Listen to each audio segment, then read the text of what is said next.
अस्सलाम वालेकुम नाज़रीन, मैं हूं कुमैल अब्बास, आपका होस्ट, और आप देख रहे हैं प्रोग्राम कामयाबी का सफ़र।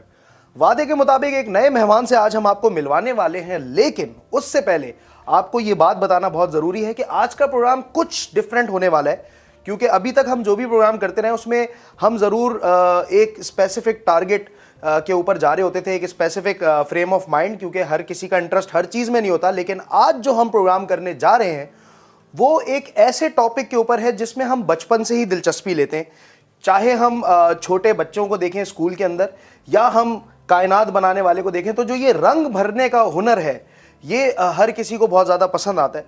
तो इसीलिए आज का जो प्रोग्राम होने वाला है वो है पेंटिंग के ऊपर, और हम जिन पेंटर से, जिन मुसव्विर से आपको मिलवाने वाले हैं उनका नाम है वसी हैदर।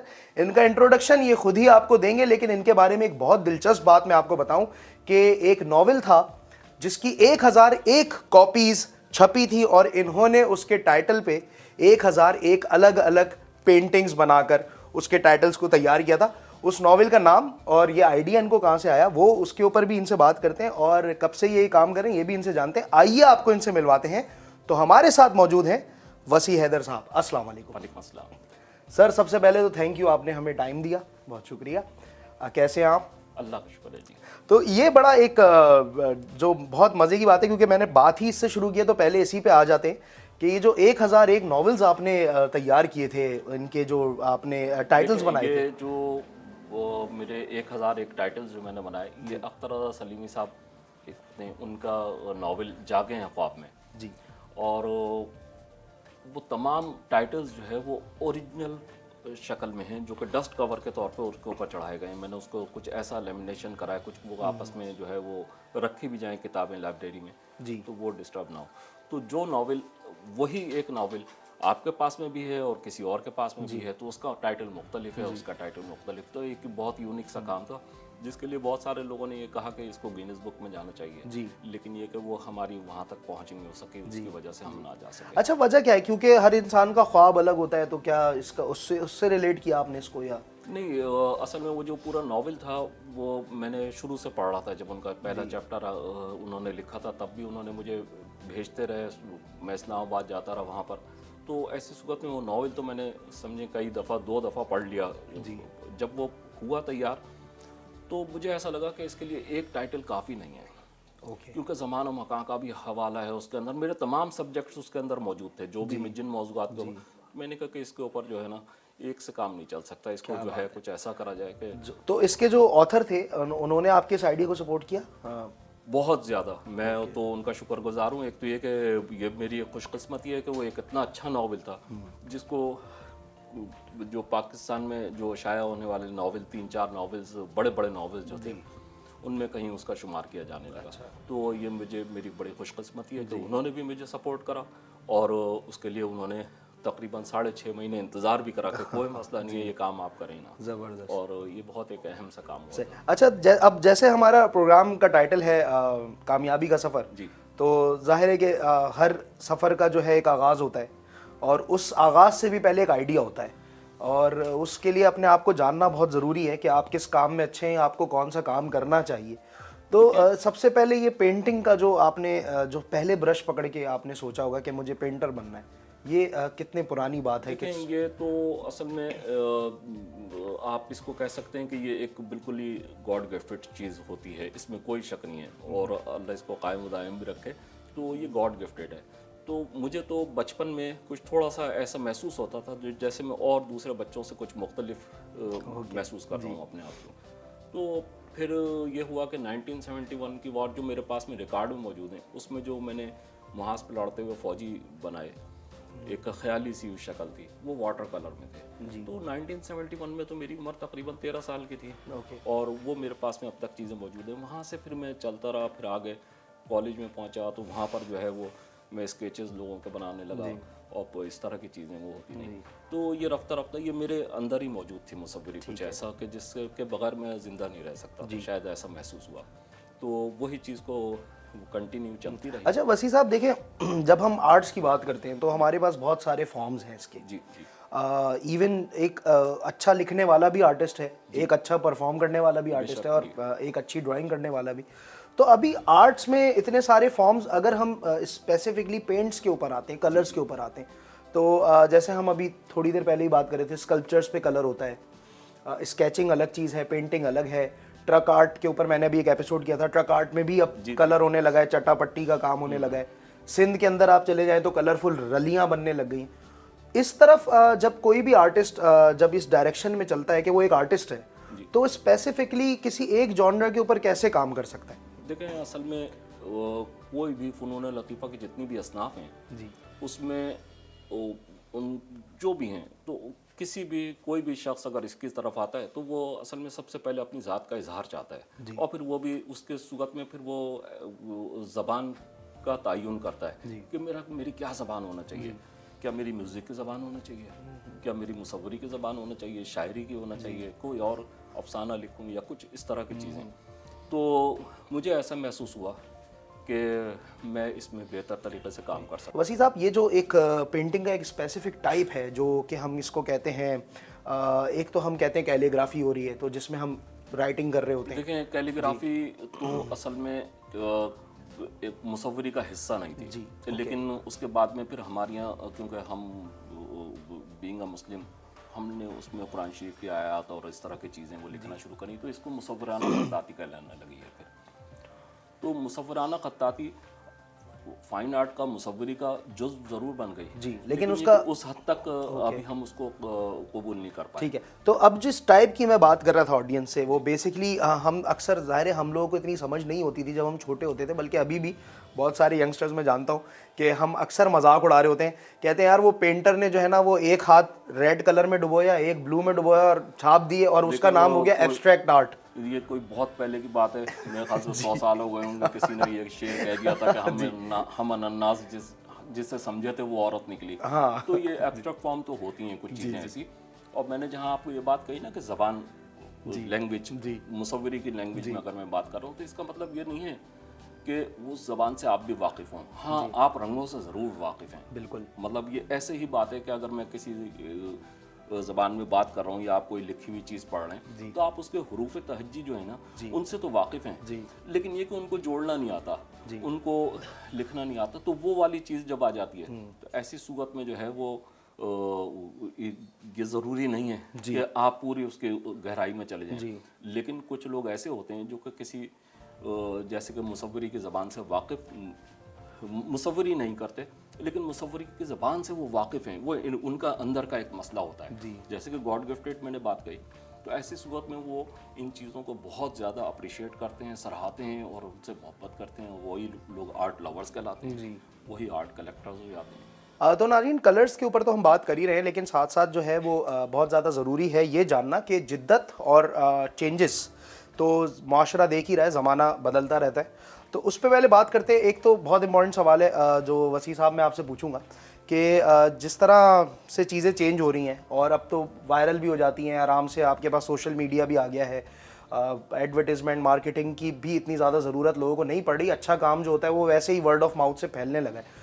तो इस काम की पहले जो ये बेसिकली पेंटिंग से मैं बात करूँगा, आपकी जो भी चीज़ें हैं जो आप शोहरत हासिल कर रही हैं, पहले ज़्यादा कर रही थी या अब ज़्यादा कर रही हैं? देखिए, बुनियाद तो उस वक्त से है मुसव्वरी की जो सही मानों में एक, मैं जहाँ तक मेरा अपना वो है कि जब कैमरा ईजाद हुआ जी तो उसके बाद में ये हुआ कि यार सेकंड्स के हज़ार, मतलब हज़ारवें हिस्से में जो है तस्वीर खिंच गई जी, और एक पेंटर जो है वो बैठा हुआ पोर्ट्रेट बना रहा है 6-6 महीने, 4-4 महीने, साल भर।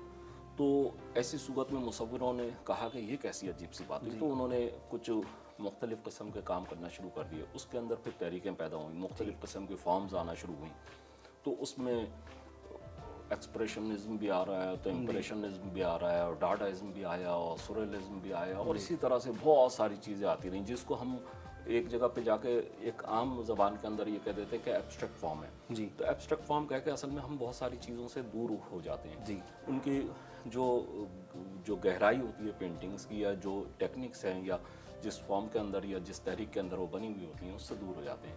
तो मुसव्वरी में जो तहरीकें पैदा हुई, वो तहरीकें तकरीबन तमाम फ़नून लतीफ़ा की ख़ुसूसन अदब के ऊपर इसका बड़ी असर अंदाज हुई, और उसमें भी जो है वो ख्याल को एक बड़ा अहम समझा जाने लगा कि अब वो ख्याल किसी भी तरह का हो सकता है कि एक ऐसा शख्स जिसका एक अजीब ख्याल है, दूसरे का कोई वो ख्याल उस तरफ नहीं जा सकता। तो ऐसी चीज़ों में पेंटिंग्स जो है ना मुख्तलिफ होने लगी। और फिर जो है वो जो हम ये अगर कहें कि मुसव्विरी को आज के ज़माने में शोहरत हासिल हुई या मुसव्विरी जो है वो पॉपुलर हो गई या इस तरह का, तो ऐसा नहीं है। मुसव्विरी हमेशा से थी। हाँ, हमारा माशरा जो है वो उस माशरे में मुसव्विरी कुछ देर में लोगों ने समझना शुरू करी या उसकी तरफ राग़िब हुए या उसको और ये बहुत अच्छी बात है। पहले लोग दीवारों के ऊपर कैलेंडर लटकाते थे जी। आज जो है वो पेंटिंग्स लटकाते हैं। पहले फोटोग्राफ लगाते थे अपना या किसी का या कोई इस तरह की चीज़ें, पोस्टर लगा दिया करते थे। आज जो है वो पेंटिंग लगाना पसंद करते हैं। मतलब उस वॉल को खाली कहा जाता है जिसके ऊपर जो है वो पेंटिंग मौजूद है। बिल्कुल सही कह रहे हैं। तो आपको ऐसा लगता है कि लोगों का शऊर अब बढ़ा है इस तरफ? बिल्कुल शऊर बढ़ा है। उसकी वजह ये भी है कि मीडिया का भी एक बहुत बड़ा हाथ है इसके अंदर। और मीडिया ने जो है वो बहुत मुसव्विरी के ऊपर भी काम करा उसमें, चाहे वो प्रिंटिंग मीडिया हो, प्रिंट मीडिया हो या ऐसे, तो दोनों सूरतों में इस पे काम तो बहुत हुआ। अच्छा, मुसव्विरी के ऊपर बहुत ज़्यादा काम अब रिसेंटली होने भी लगा है। स्टूडेंट्स भी बहुत ज़्यादा आते हैं, टीचर्स से सीख रहे होते हैं, लेकिन बाहर आके उन लोगों से भी बात करने की कोशिश करते हैं जिनका काम उनको अलग से नज़र आ रहा होता है या उनको पता होता है, उनके रेफरेंसेस होते हैं। तो अब ट्रक आर्ट की एक फॉर्म है, स्कल्पचर्स पे पेंट होता है, फिर आप ये कर रहे हैं। इसके अलावा दीवारों पे हम अक्सर देखते हैं किसी के ऊपर काला जादू हुआ तो ये भी लोग लिख के चले आते हैं। तो आप इन सारे आर्ट्स को किस नज़र से देखते हैं? नहीं, देखिए, हुनर तो अपनी जगह पे मौजूद है, हुनर तो मौजूद है, लेकिन फन किस तरफ जा रहा है ये भी देखना चाहिए साथ साथ। ओके, तो हुनर की भी कदरदानी करना चाहिए, फन की भी कदरदानी करना चाहिए। अगर कोई जो मेरे जैसे मुसव्विर की फील्ड जो है उसमें मैं ऑन डिमांड पेंटिंग नहीं बनाता। ठीक है। मैं अपने सब्जेक्ट से बाहर उस वक्त तक नहीं आता हूँ जी जब तक मेरा अपना दिल ना चाहे। ठीक है। तो अगर कोई दूसरा शख्स ये कह दे कि कुछ इस टाइप की चीज़, तो वो मेरे लिए इम्पॉसिबल है और ना मुझे वो करना चाहिए, क्योंकि मुझे अपने मूड्स का भी बहुत ख्याल रखना पड़ता है कि मैं उन मूड से बाहर ना हूँ और उसी में हिस्से में रहते हुए जी अपने आप को ज़्यादा बेहतर तरीके से लोगों के सामने प्रेजेंट। अच्छा, एक सवाल बहुत दिलचस्पी पैदा कर रहा है मेरे दिमाग में इस वक्त। जैसे इन्होंने कहा कि हुनर अपनी जगह है, फ़न अलग अलग है, तो आर्ट्स की ज़बान में एलेबोरेट करवाते हैं इनसे ये सवाल, और साथ साथ इनसे कुछ पेंटिंग भी करवा के देखते हैं कि किस तरीके का आइडिया ये बताना चाह रहे हैं कि जो इनके माइंड में होता है और किस तरह का काम ये करते हैं। लेकिन उससे पहले लेते हैं एक छोटा सा ब्रेक। कहीं जाइएगा मत, हमारे साथ रहिएगा।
बैक नाज़रीन, ब्रेक पे जाने से पहले हम बात कर रहे थे वसी हैदर साहब से, जो कि एक आर्टिस्ट है, और उनकी पेंटिंग्स के ऊपर हम बात कर रहे हैं इनसे, और आर्ट के ऊपर बहुत सारी बातें आज हम कर रहे हैं।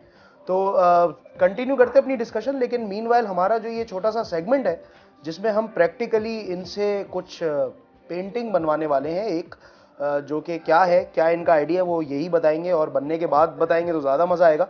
और पहली बार ऐसा हो रहा है कि मैं स्पेसिफिकली किसी बनती हुई पेंटिंग के दौरान बैठ के और मैं देख रहा हूँ जिस तरह से कलर्स रखे हुए हैं, जैसे ब्रश रखे हुए हैं, जो इन्होंने तैयारी की है, ये एक बड़ा इंटरेस्टिंग सा सिनेरियो है, नज़र आ रहा है, very colourful and very interesting. तो इनसे पूछते हैं क्या इनका आइडिया है, क्या ये करने वाले हैं और किस तरीके से क्या तैयारी इनकी है।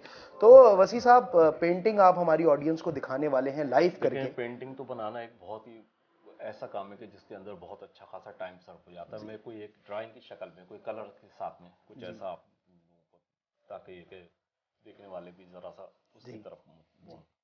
तो चलिए शुरू करते हैं। अच्छा वसी साहब, हम बात कर रहे थे उस वक्त ब्रेक पे जाने से पहले, आपने कहा कि हुनर जो है वो एक अलग है और फन अलग है। मतलब आप जैसे कि इंस्टीट्यूट्स वगैरह हैं जी तो इसमें जो है वो लाइन लगाना तो सिखाई जा सकती है जी। लेकिन लाइन को तोड़ना जो है ना वो एक बिल्कुल मुख्तलिफ सा काम है। और तो वो कौन सिखाएगा? वो भी तो एक चीज़ है ना कि वो लाइन भी जो है वो दुरुस्त हो और जो अपनी जगह पे उसमें कोई क्रिएटिविटी भी आ जाए और कुछ इस तरह की चीज़ें हो जाएं, तो वो एक ज़रा सा मुश्किल सा काम होता है जी। तो वो सिर्फ वही कर सकता है जो कि कोई गॉड गिफ्टेड हो जी। तो मेरा अपना तो ख्याल ये है कि आर्ट जो है ना वो जहाँ स्कूलों में सिखाया जाता है और जहाँ पर वो चीज़ें करी जाती हैं तो वो एक अपनी जगह पे, लेकिन हमको क्रिएटिविटी कैसे देना होगी उसके लिए एक बहुत ही खुशहाल माशरा और ऐसा माशरा जहाँ पर कोई क्रिएटिव काम बहुत सारे हो रहे हैं तो वो तो पॉसिबल है। अदरवाइज़ जो है वो मैं नहीं समझता कि आगे जाके जो है वो लोग इस तरह के पैदा हों, क्योंकि हम इनकरेजमेंट में भी ज़रा से कुछ कंजूस हैं। मैं कहता हूँ अच्छा कंजूस हैं, हम लोगों को इनकरेज नहीं कर रहे होते। तो आपको लगता है कि सीनियर्स जो हैं इस फील्ड में पर्टिकुलरली उनको चाहिए कि वो जूनियर्स को कुछ इनकरेजमेंट? जूनियर्स को नहीं, ये इसके लिए तो तालीमी इदारे वगैरह उनकी बहुत अहमियत है। वो तो अपनी जगह पे उनका तो बड़ा किरदार होता है। लेकिन जैसे आपने कहा कि तालीमी इदारे लाइन ब्रेक करना नहीं सिखा सकते जी, तो ये जो क्रिएटिव एक एलिमेंट है जो अंदर घुसा हुआ कहीं छुपा हुआ होता है इंसान के, उसको निकालने के लिए एक उस्ताद होना बहुत ज़रूरी है जो कि उस हुनर को जानता हो। बिल्कुल बिल्कुल जानता हो और बाकायदा तौर पे वो उसको समझा भी सके। तो उसके लिए जो है ना ये भी है कि जैसे कि मैं एक सेल्फ टॉट पेंटर हूँ, मैंने कहीं किसी जगह से कोई इसकी कोई बाकायदा तालीम तो हासिल ही नहीं करी कहीं से भी, तो मैंने तो खुद से ही स्टडी कर ली। तो क्या आपके अंदर भी तो उस्ताद मौजूद हो सकता है ना? तो खुद भी चीज़ों को जज किया जा सकता है, दूसरों से की चीज़ों से, जो मास्टर्स हैं उनकी पेंटिंग से उनसे मुआवजा किया जा सकता है कि यार वो ये जो है वो इस तरह से करते थे या इस तरह से करा होगा या कुछ भी, तो वो चीज़ें भी बड़ी अहम होती हैं। तो नाजरीन, इन्होंने जो बात की है मास्टर्स की पेंटिंग से और कंपैरिजन से, तो चले इनसे पूछते हैं। कुछ नाम हम बचपन से सुनते आ रहे हैं, कुछ पेंटिंग्स हम बचपन से देखते आ रहे हैं। तो Leonardo D Vinci, Picasso, Rafael, ये वो बड़े मशहूर नाम है जो हमें बचपन से, हम बल्कि मोनालिसा की हम पिक्चर भी देखते हैं, वो जो एक पेंटिंग बनी हुई है जो कि बहुत मशहूर हुई थी एक ज़माने में और स्कूल्स के अंदर तो बहुत ज़्यादा उसके बारे में पढ़ाया गया है, तो आप सब भी उससे वाकिफ़ होंगे। अगर इन्होंने ये मिसाल दी है कि आप खुद अपने आप को जज करें और दूसरों से कंपेयर करें, तो कभी आपने अपने आप को आइडियलाइज़ किया किसी बड़े पेंटर के मुताबिक? कुछ सोचा कि मैं इनके जैसा बनना चाहूँ या इनको देख के मुझे शौक़ आया है? देखिए, मैं कोई ऐसी बात तो नहीं कह सकता कि जिसमें मैं ये कहूँ कि मैं कोई एक जगह पे लिमिटेड होना चाहूँगा। जी ठीक है। मुझे इस वक्त जो सबसे अच्छा पेंटर महसूस होता है वो अगर आप पूरी दुनिया की बात कर रहे हैं तो मुझे पिकासो बहुत पसंद है। ठीक है। लेकिन हम इस पाकिस्तान में रहते हैं, यहाँ पर आपको शायद अंदाज़ा नहीं कि कितने बड़े बड़े पेंटर गुजरे हैं यार यहाँ पर। जी। यहाँ पर सादक़ैन आ गए जी। यहाँ अब्दुर्रहमान चुगताई जी। यहाँ शाकिर अली जैसे शख्स पैदा हुआ, यहाँ पर जो है वो ऐसे बेशुमार, मतलब अगर ख़वातीन में जाएँ तो अना मोल का, अहमद परवेज़, तो हमारे पास में इंटरनेशनल लेवल के आर्टिस्ट मौजूद हैं। जी। तो इंस्पिरेशन तो देखें होती है, लाजमी सी बात है, वो तो एक बहुत ही ज़रूरी भी है कि आप किसी एक को फॉलो भी कर लेते हैं ऑटोमेटिक जब आप चीज़ें देख रहे होते हैं उसकी। लेकिन मैं समझता हूँ कि किसी जगह पे अपने आप को लिमिटेड नहीं करना चाहिए। अगर लिमिटेड करेंगे आप तो आपके रास्ते बंद हो जाते हैं। ओके।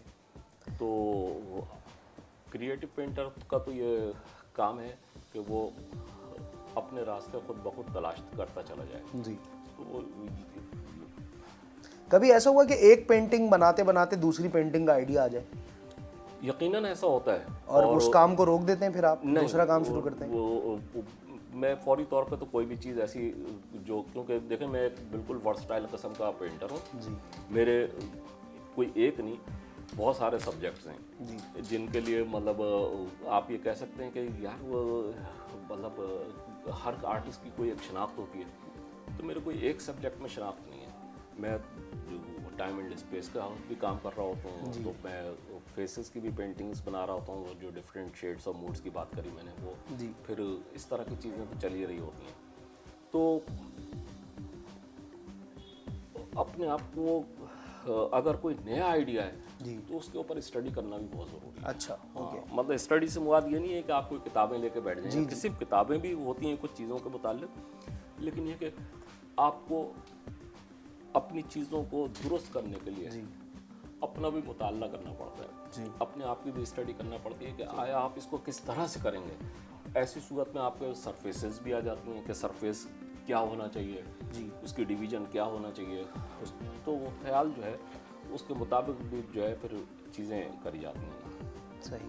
तो ये किसी भी सोसाइटी के अंदर जो जिस तरह से अब हर चीज़ के ऊपर स्टडी हो रही है जी, और हम बहुत सारी चीज़ों को साइंस से रिलेट कर देते हैं, आप भी ये बात कर रहे हैं कि एक आर्टिस्ट के मूड के ऊपर बहुत सारी चीज़ें डिपेंड करती हैं कि वो क्या काम कर रहे हैं, तो आपको लगता है कि इमोशनल अटैचमेंट के अलावा कुछ सोसाइटी की चीज़ें और कुछ अपनी ज़िंदगी के एक्सपीरियंसेस भी ज़रूरी हैं? नहीं, ज़िंदगी के एक्सपीरियंस अगर मुझे लिखना होंगे जी, तो मैं किताब लिख रहा हूँ उसमें लिख दूँगा, बिल्कुल, और उसी में लिख रहा हूँ सारी चीज़ों को ना, तो वो तो एक अलग चीज़ है। आप पेंटिंग के अंदर जो है ना, पेंटिंग जो है असल में एक जमालियात का काम है जी, एस्थेटिक सेंस का। जी। आप जो है वो न सिर्फ खुद खुश हों बल्कि दूसरे लोगों को भी खुश करें आप।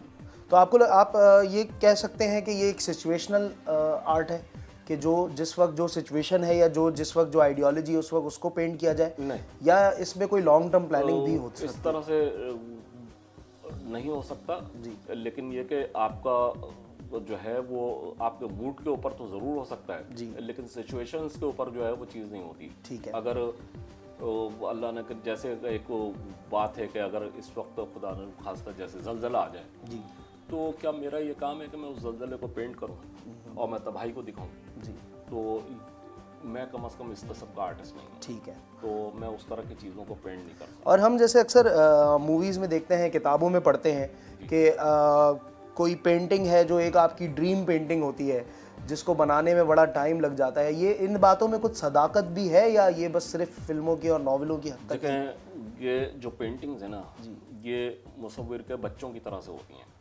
और अगर उसके आप बच्चों का अंदाज़ा इससे लगा सकते हैं कि अगर किसी के 10 बच्चे हैं तो ऐसा ज़रूर होता है कि कोई बच्चा जो है वो बहुत ज़्यादा माँ बाप से करीब होता है जी। तो पेंटिंग भी बाज़ औक़ात कुछ ऐसी हो जाती है कि जो बहुत अच्छी लगती है, ख़ुद को भी बहुत अच्छी लगती है, हालांकि तमाम पेंटिंग्स अच्छी हैं बच्चों की तरह से हैं, लेकिन कुछ पेंटिंग्स हैं वो बहुत ज़्यादा अच्छी लगती हैं। तो ऐसी सूरत में फिर जो हम ये सोचते हैं कि यार ये पेंटिंग कोई लेके चला गया और ख़रीद गया फ़र्ज़ करें और फिर उसके घर में लग गई, तो हम ये चाहेंगे कि वो घर भी उसको मुनासिब मिले, जहाँ पर उसकी इज्जत एहतराम हो सके उस पेंटिंग की। ये इन्होंने बहुत अच्छी बात की है कि ये बेसिकली आप ये कुछ ये वाला आर्ट ऐसा होता है कि आपको इस बात की फ़िक्र हर वक्त सताए रहती है कि वो आपकी जो पेंटिंग है जिसको आपने इतनी मेहनत से बनाया वो किस जगह गई है, किस घर में गई है। और बहुत दुख होता है कि अगर कोई पेंटिंग आप अपनी किसी के घर में जाके और देखें और आपको ऐसा लगे कि यार इसको सही जगह पे नहीं लगाया, मुनासिब जगह पे नहीं लगाया और ये यहाँ पर ख़राब हो जाएगी, तो बेइंतहा तकलीफ़ होती है जी। लेकिन कुछ कहीं कहीं तो एतराज़ उठा दिया जाता है कि यार वो इस तरह से नहीं करें, आप इसको इस तरह से लगाएं। कुछ जगहों के ऊपर ऐसा होता है कि आप कुछ कर नहीं सकते उसका। चले थोड़ा सा एंटरप्रेन्योर और बिजनेसमैन की जो एक आइडियोलॉजी हमारे प्रोग्राम के साथ जुड़ी हुई है उसकी तरफ भी आ जाते हैं और इकोनॉमिकली भी बात करते हैं कि कितना ज़्यादा आपको इस चीज़ से ऐसा फ़र्क हुआ या ये आर्ट करने के बाद, शुरू करने के बाद, क्या this was your bread and butter, आपने इससे ही अपना घर भी चलाया, अपनी चीज़ें अपनी जो भी? मुसव्वरी का शोबा एक ऐसा है जो कि बहुत सबर आजमा शोबा है जी। इसके अंदर आप ये नहीं कह सकते कि आप रातों रात जो है ना आपकी पेंटिंग्स बिकना जो शुरू हो जाएंगी जी। मुझे भी तकरीबन कुछ नहीं तो 40-45 साल का तजर्बा हो गया और उससे मैं काम कर रहा हूँ। तो ऐसी सूरत में हम जो है वो इसको ये सोच के आ जाएं कि इससे जो है वो कोई अच्छी आमदनी हो जाएगी या कुछ हो जाएगा, तो ये समझ लें कि आपने अपने आप को किल किया। इवन जब ये मैं पेंटिंग कोई भी बना रहा हूँ, जैसे कि इस वक्त पेंटिंग बना रहा हूँ और इसकी मैं कीमतों का फैसला करना शुरू कर दूँ जी, तो इसका मतलब ये पेंटिंग खराब हो गई। तो आपने ये काम जब शुरू किया था आपने नहीं सोचा था कि आप मैंने ना सोचा और ना आज तक सोचता हूँ जी। वो बाकी है कि रोज़ी रिज़्क देने वाला अल्लाह की ज़ात है बेशक। तो वो कहीं ना कहीं जो है कुछ ना कुछ कर ही देता है और बहुत सारे ऐसे लवर्स पैदा हो गए हैं मेरे चाहने वाले जी, जो कुछ ना कुछ। आपका इसके अलावा कोई अर्निंग का जरिया नहीं है? मेरा फ़िलहाल नहीं है, वैसे मैं एक गवर्नमेंट जॉब किया करता था, वहाँ पर से मैं असिस्टेंट डायरेक्टर की हैसियत से रिटायर भी हुआ, लेकिन फ़िलहाल जो है वो कोई भी नहीं है और इस पेंटिंग से मैं अपने शुक्र है कि घर को भी। नाज़रीन, ये मैसेज आप लोगों को आज GTV के ऊपर बहुत अच्छा मिला है, ये कि कोई भी काम शुरू करने की कोई उम्र नहीं होती और कोई टाइम नहीं होता उसका, कोई स्पेसिफिकली वक्त नहीं होता कि आप कर रहे हैं जॉब के साथ कर रहे हैं या वही आपका बिजनेस बन रहा है। लेकिन ये भी है कि जब आपका काम अच्छा हो और उसमें आपकी अपनी खुद की दिलचस्पी पैदा हो, आप डेडिकेटेड हो, तो डेफिनेटली आप उससे अर्निंग भी कर सकते हैं। तो यूजुअली हम जो भी इकोनॉमिक सेक्टर्स की बात कर रहे होते हैं अपने प्रोग्राम में, आज हम एक बहुत ही डिफरेंट एंगल पे इस पे बात कर रहे हैं कि when he started his work, इन्होंने बिल्कुल नहीं सोचा था ऐसा कि इससे अर्न करेंगे, लेकिन जिस एज में आके और जिस टाइम पे आके इन्होंने इसको फुल टाइम देना शुरू किया अपनी रिटायरमेंट के बाद, तो आज ये वक्त भी आ गया है कि इनकी पेंटिंग्स बिक रही हैं और यही इनका कमाई का ज़रिया है। तो कामयाबी के सफ़र के थ्रू आपको ये मैसेज उन लोगों को, यूजुअली मैं यंगस्टर्स की बात कर रहा होता हूँ, लेकिन जो लोग रिटायरमेंट की तरफ हैं या जो लोग एक काम शुरू कर चुके हैं और उनको लगता है कि कोई इनिशिएटिव लेने के लिए बहुत देर हो चुकी है, तो आज वसी हैदर साहब को देखकर आप लोगों को भी अंदाज़ा हो गया होगा कि it is never too late कि आप कोई भी अपना शौक़ या कोई भी अपना काम शुरू करें। पेंटिंग इन्होंने बड़ी इंटरेस्टिंग सी बनाई है, क्या चीज़ ये बना रहे हैं और बड़ी तेज़ इन्होंने, हम बात करते रहे और इन्होंने, हालांकि हम जब कुछ लिख रहे होते हैं तो हमारी कंसंट्रेशन टूट रही होती है और अंदर अंदर इनकी भी दिल से आवाज़ें निकल रही होंगी कि यार ये मुझे खामोशी से बनाने नहीं दे रहा। तो चले इनको थोड़ा सा और तंग करते हैं, जहाँ इतना कर लिए, ये आप थोड़ा सा बताइए। एक तो ये पहले बात बड़ी माजरत के साथ थोड़ा सा क्लियर करना चाहूँगा कि मैं ये काम रिटायरमेंट के बाद से नहीं कर रहा, नहीं फुली आपने इसको टाइम, इसको हमेशा से फुल टाइम पेंटर हूँ। अगर मतलब अगर मैं ऑफिस में जो है वो 4-6 घंटे अगर देता था तो इसका मतलब ये कि मैं 8 से 10 घंटे मुसव्वरी को भी दे रहा था मुस्तकिल। मतलब आप अपने पैशन को अपने काम के साथ लेके चलते रहे, साथ में लेके चलता रहा, तो ये भी एक रहा मसला। ये definitely we all know that कि ज़ाहिर है पैशन के लिए आपको अलग से टाइम निकालना पड़ता है। आप लोग आए यहाँ पर स्टूडियो में मेरे जी, और मैं आपका GTV का शुक्रिया भी अदा करता हूँ कि आप लोग आए तो मुझे बड़ा खुशगवार माहौल यहाँ पर महसूस हुआ।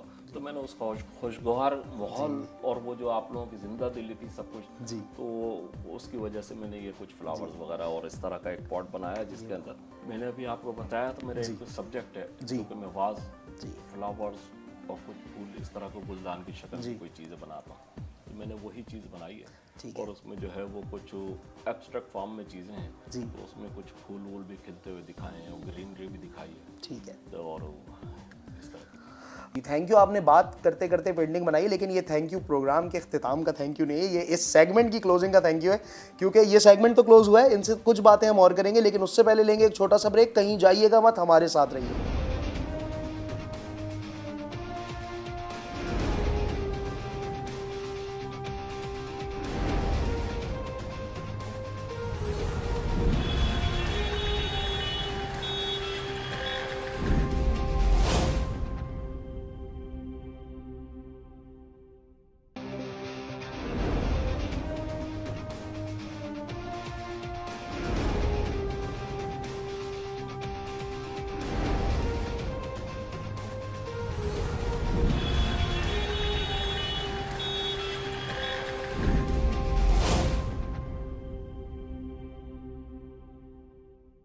वेलकम बैक नाजरीन, आप देख रहे हैं प्रोग्राम कामयाबी का सफ़र और ब्रेक पे जाने से पहले हम बात कर रहे थे वसी हैदर साहब से पेंट्स और पेंटिंग के ऊपर, और इन्होंने एक पेंटिंग कंप्लीट भी की जो इस वक्त हमारे साथ यहाँ हमने अपने पास रखी है।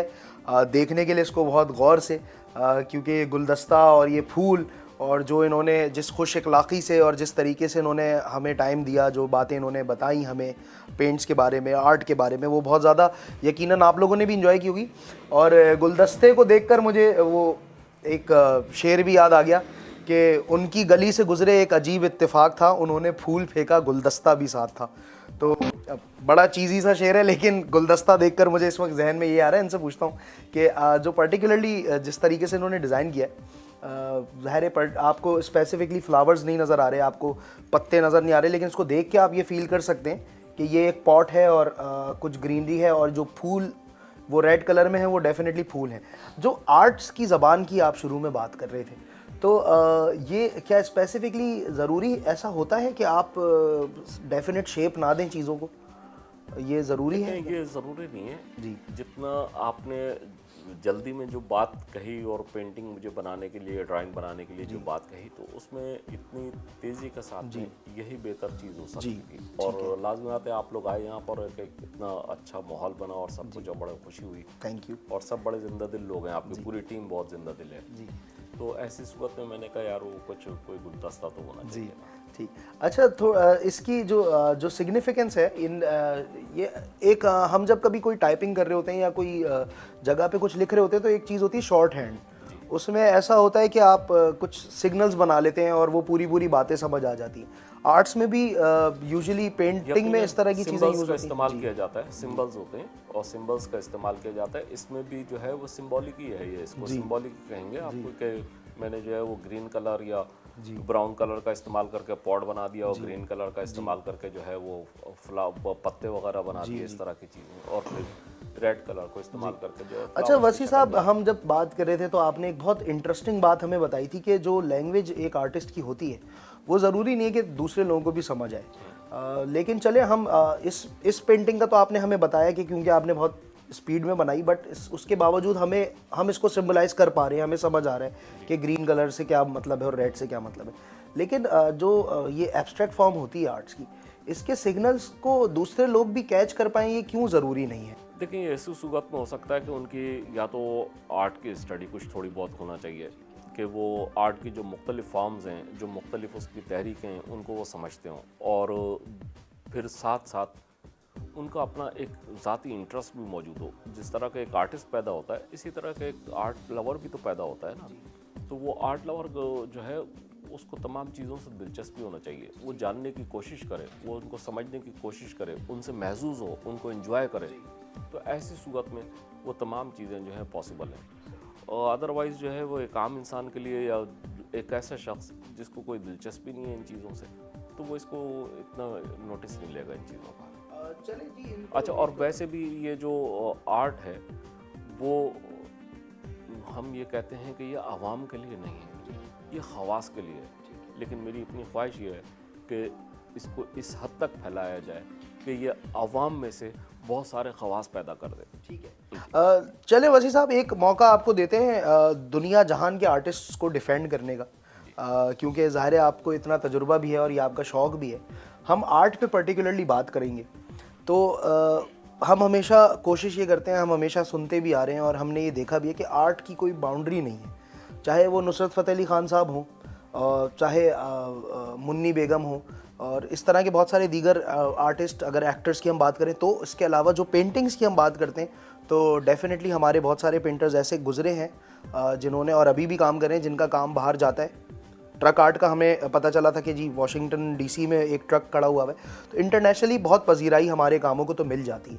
तो जब इसकी कोई बाउंड्री नहीं है, चाहे वो पेंट की फॉर्म में हो, चाहे वो एक्टिंग की फॉर्म में हो, तो ऐसी सोच या ऐसा एक डेफिनेट क्राइटेरिया आप पेंटर्स का क्यों नहीं है कि वो माशरे में आम लोगों के लिए भी कुछ काम किया जाए जिससे कोई मैसेज मिले या पर्टिकुलरली कोई चेंजेस आए? देखें, जो मैसेजेस हैं ना आर्ट के अंदर, वो हमेशा मुख्तलिफ़ किस्म के जो हमारी यहाँ प्रॉब्लम्स हैं जी, उनकी निशानदही की हद तक तो वो मौजूद है। लेकिन असल में आर्ट का काम ये होना चाहिए कि उसका सलूशन पेश करे जी। तो मुसव्वरी जो है ना, उसमें थोड़ा सा ये मुश्किल काम है जी। लेकिन क्या ऐसा भी तो हो सकता है कि आप जो है वो कोई ऐसी पेंटिंग हो कि एक आदमी बहुत टेंशन का शिकार हो और उस पेंटिंग को देख के जो है वो एक एंजॉय करने लगे, थोड़ी सी देर के लिए वो अपने तमाम टेंशन्स को जी भुला सके। जी। तो ये तो पॉसिबल हो सकता है। तो मेरे ख्याल से इसी तरह की चीज़ें, और आर्ट जो है वो आप तमाम लोगों को उसी वक्त तक पहुंचा सकते हैं जब तक कि आप आर्ट की सही तरीके से तालीम ना दें। जी। हमारे यहाँ के इंस्टीट्यूट तमाम जितने भी यूनिवर्सिटी कॉलेजेस, उसमें हम 5-7 नाम ज़रूर ले सकते हैं कि यहाँ पर जो है वो आर्ट की तालीम दी जा रही है, लेकिन वो तमाम आर्ट की तालीम नहीं दे रहे, वो तमाम फ़नून लतीफ़ा की चीज़ों की तालीम नहीं दे रहे। जी। तो ऐसी सूरत में थोड़ी सी मुश्किल होती है। जी। तो ये तो जो जैसे वेस्ट है, यूरोप वगैरह की तरफ अगर आप चले जाएं तो वहाँ पर तो वो लोग बच्चे को शुरू पीरियड से लेकर और आखिर वक्त तक फिर उसके साथ चल रहे होते हैं। वो अंदाज़ा भी लगा लेते हैं कि ये आर्टिस्ट बनेगा, ये साइंटिस्ट बनेगा, ये मैथमेटिशियन बनेगा, या कुछ इस तरह का होगा कुछ। तो ये हमारे यहाँ का उस्ताद का भी इसमें थोड़ा सा कुछ कसूर ही कहूँगा मैं कि एज अ टीचर कभी आपने कुछ लोगों को सिखाने की कोशिश की है? मैंने सिखाने की कोशिश तो नहीं करी। मैं कोई यहाँ मतलब इस तरह का अपने स्टूडियो पर भी इस तरह का वो नहीं रखा, लेकिन मेरे पास में अक्सर व बेशतर मुख्तलिफ यूनिवर्सिटीज़ के और इस तरह के जो स्कूल्स हैं आर्ट के और इनके, उसके स्टूडेंट्स वगैरह आते हैं और मुझसे कुछ कोई चीज़ ऐसी हासिल करना चाहते हैं, मैं क्या कहूँ उसको, कि वो फैज़ ही हासिल करना चाहते हैं। जी। तो आजकल जो स्टूडेंट्स हैं अब, और आप एक टाइम देखते आ रहे हैं इतना पुराना, तो आजकल की जो यंग जनरेशन है उसके अंदर इन किस तरह के टॉपिक्स का रुझान है, किस तरह के सब्जेक्ट्स का? देखें, जो मुझे तो ऐसा लगता है कि जैसे कि वो थोड़ा सा अपनी डगर से हट गए, उनको हटाया भी जा रहा है या अनकॉन्शियसली वो उस तरफ से हट गए। इस वक्त कई तरह की पेंटिंग्स होने लगी जी। तो देखें, इतना बड़ा आर्टिस्ट पिकासो, जी, आपने रफ़ाएल की बात करी, सीज़ान की बात करी, वैन गॉग की बात करी, सब अपने असलूब से पहचाने जाते हैं। तो वो असलूब उनमें नज़र नहीं आ रहा। और असलूब उसी सूरत में पैदा हो सकता है कि जबकि उनकी अपनी पर्सनल ख्वाहिश हो कि हमें कुछ करना है जी। तो ऐसी सूरत में जो है ना वो उनके यहाँ कोई ऐसी चीज़ बन सकती है। अदरवाइज़ आपको ज़रा सा मुश्किल होता है। लेकिन ये कि आप इनकरेज करें, तो इनकरेजमेंट नहीं है हमारे यहाँ, हम हौसला अफजाई नहीं करते, हम जो है किसी ऐसे उसमें उलझ जाते हैं। जी।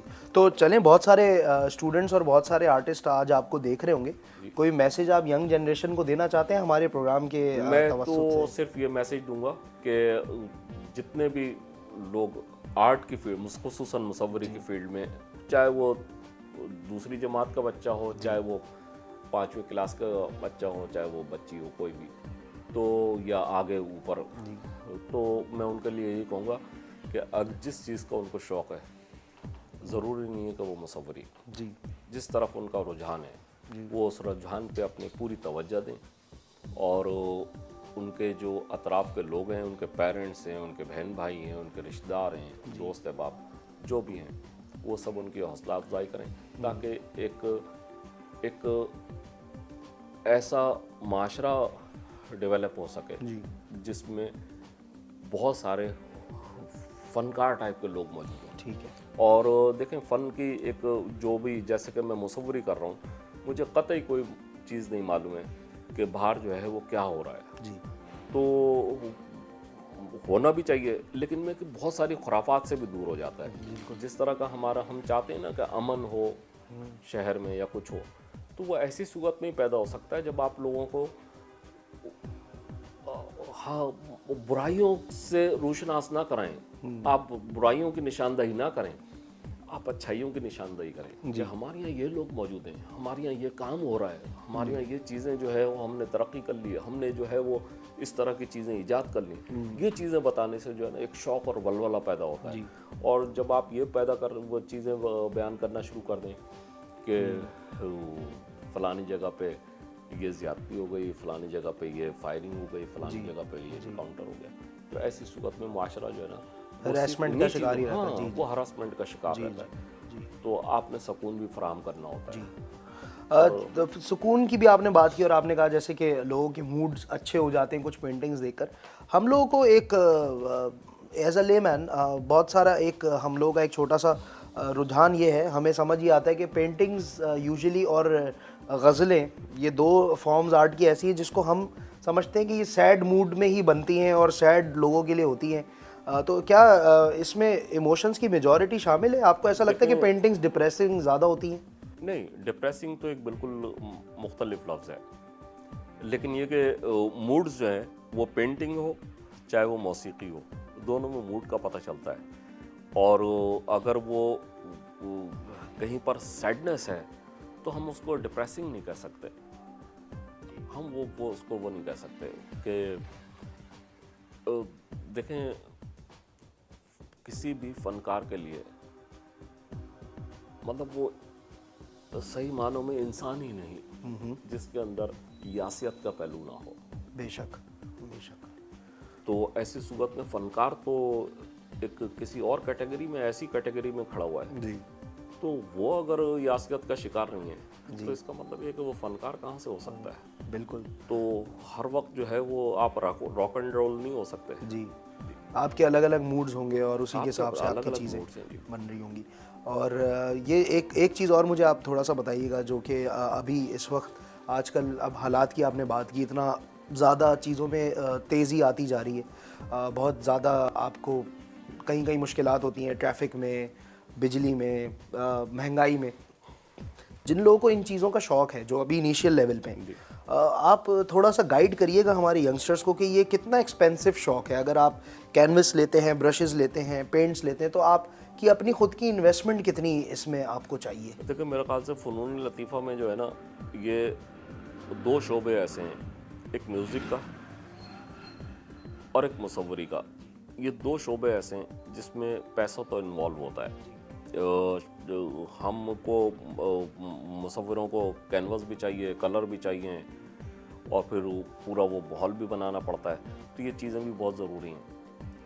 और इसी तरीके से मौसीकी में जो है ना, इंस्ट्रूमेंट्स भी बहुत ज़रूरी होते हैं। तो वो इंस्ट्रूमेंट्स जो है वो किराए पे तो नहीं मिलते, या कलर्स और कैनवस किराए पे तो नहीं मिलते। तो वो ऐसी सूरत में जो है वो इन चीज़ों के लिए वो ज़रा सा कुछ, लेकिन मेरे ख्याल से जिसको शौक़ और लगन होता है ना, वो किसी ना किसी तरीके से अफोर्ड कर लेता है। तो नाज़रीन, ये तो इन्होंने बहुत अच्छी बात की कि आपका जो सीखने का अमल है वो कभी ख़त्म नहीं होता, और आपने अगर कभी भी लाइफ में कामयाब होना है तो हमेशा ये बात याद रखिए कि कामयाबी का जो सफ़र है, जो कि हमारा प्रोग्राम भी है, इसमें हमेशा सफ़र जारी रहेगा। इवन कामयाबी मिलने के बाद भी तो ही कामयाबी के ऊपर कामयाबी मिलेगी, और यही इनकी बात का भी मकसद था। इनसे ये पूछते हैं कि कोई मैसेज ये हम लोगों को और देखने वालों को। देखें, आपने इतनी खूबसूरत सी बात कह दी जी। और तरक्की का सफ़र और कामयाबी का सफ़र जी हमेशा अंडर कंस्ट्रक्शन रहता है। क्या बात है। और वो जारी और सारी रहता है। और जहाँ पर इख्तिताम होता है वहाँ पर भी आप ये नहीं कह सकते कि ये कुल हो गया जी, कुल कुछ और ही होता है। बिल्कुल बिल्कुल सही बात। उसको कोई और आगे कंटिन्यू कर रहा होता है जी। चलें जी, इनका शुक्रिया अदा करते हैं। इन्होंने हमें बहुत सारा टाइम दिया है और बहुत सारी बातें बताई हैं, और मुझे उम्मीद है जितना ज़्यादा मैंने एंजॉय किया और जिस माहौल में मैं, इतने कलरफुल माहौल में था, तो मुझे उम्मीद है कि उतना ही कलरफुल आप लोगों को प्रोग्राम भी लगा होगा। और एक रिक्वेस्ट आप लोगों से जाने से पहले करना चाहूँगा कि थोड़ा सा कुछ कमेंट्स, कुछ अपनी राय और कुछ मोटिवेशनल बातें मेरे प्रोग्राम के हवाले से ज़रूर सोशल मीडिया पे किया कीजिए, क्योंकि जो लोग भी इस काम को, जो भी अपने बिज़नेस को लेके चल रहे हैं, या अपने काम को या अपने शौक़ को, वो भी शायद पढ़ रहे हों और आपकी मोटिवेशन से उनको शायद आगे बढ़ने का एक और कोई वो मिल जाए, रास्ता मिल जाए, या उनको कोई सोच आ जाए। तो इस चीज़ का बहुत ज़्यादा आजकल हमें ज़रूरत है। हमें भी कोई शाबाशी देता है तो हमें अच्छा लगता है। तो आपसे इजाज़त चाहूँगा, अगले हफ्ते आपसे फिर मुलाकात करेंगे एक नए प्रोग्राम में, एक नए मेहमान के साथ। अपना बहुत ख्याल रखिएगा। कुमैल अब्बास को दीजिए इजाज़त। जी पाकिस्तान के लिए।